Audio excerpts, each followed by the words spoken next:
क्या हुआ, राख के ढेर के ऊपर प्रहलाद जी बैठे हुए हैं, नारायण नारायण नारायण, और होलिका जो थी जल के नष्ट हो गई। आज पिता ने अपने पुत्र को पकड़ के ले गए और ले जाकर एक खंभे से बांध दिया। अब तक मैंने दूसरों से कहा था कि इसको मारना, अब मैं तुझे अपने हाथों से मारूंगा। एक लोहे का खंभा तपाया गया, लाल कर दिया। उससे उसे कहा, जा इसको आलिंगन कर, इसको लिपट, इसमें जाके बांधो इसको। आज देखते हैं तेरा भगवान कहाँ है, तेरे नारायण कहाँ है। प्रहलाद जी ने कहा, कण कण में नारायण है। हे पिताजी, जहां देखोगे वहां नारायण नजर आएगा। सिया राम में सब जग जानी, करम प्रणाम जोर जुग पानी। जहां जहां मैं देखता हूं वहां नारायण ही नजर आते हैं। पिता ने कहा, इस खंबे में भी, कहने लगा हाँ, इस खंबे में भी नारायण दिखाई दे रहे हैं। कहाँ है तेरा नारायण?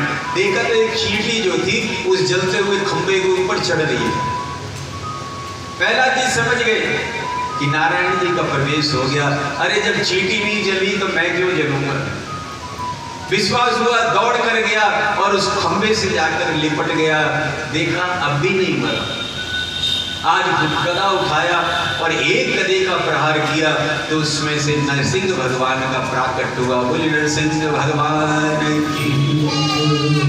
नरसिंह भगवान प्रकट हुए, जीभ लंबी लपलपा रही है, गले के बाल लहरा रहे हैं, क्रोध में हुंकार भरी, और आज हिरण्यकश्यप को पकड़ लिया। वो जोर से अट्टहास करके हंसा। हे राजन, आज तेरा अंतिम समय आ गया। हिरण्यकश्यप ने कहा, महाराज कुछ भी हो, आप मुझे मार ही नहीं पाओगे। क्यों? मुझे तो वरदान इतने मिले हुए, इसलिए मैं मर नहीं सकता। बोले तेरे वरदान के कारण ही मैंने ये रूप धारण किया है। जो आया है सो जाएगा, जिसने जन्म लिया है उसकी मृत्यु निश्चित है।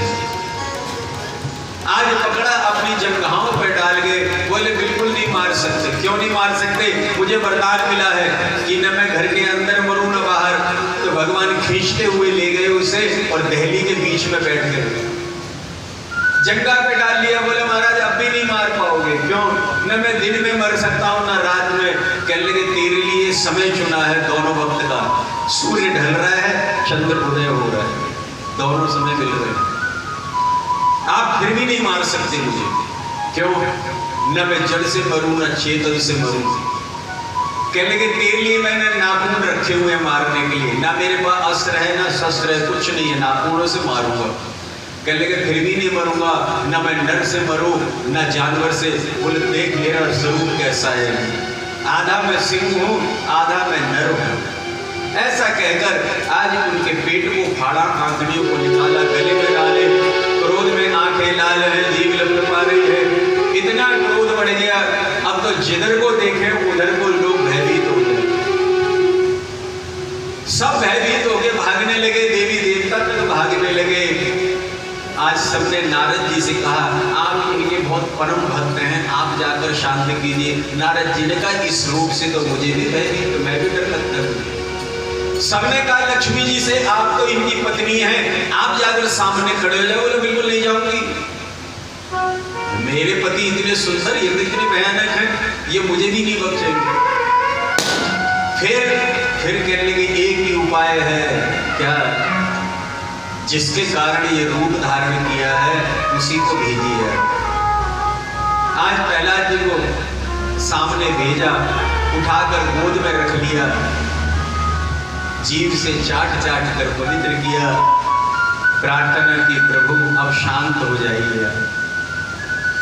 आशीर्वाद दिया, आज तुझे मैं आशीर्वाद देता हूँ, वचन देता हूँ, तेरे वंश में जो भी होगा मैं उसको मारूंगा नहीं।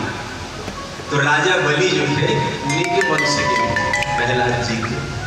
बोली नरसिंह भगवान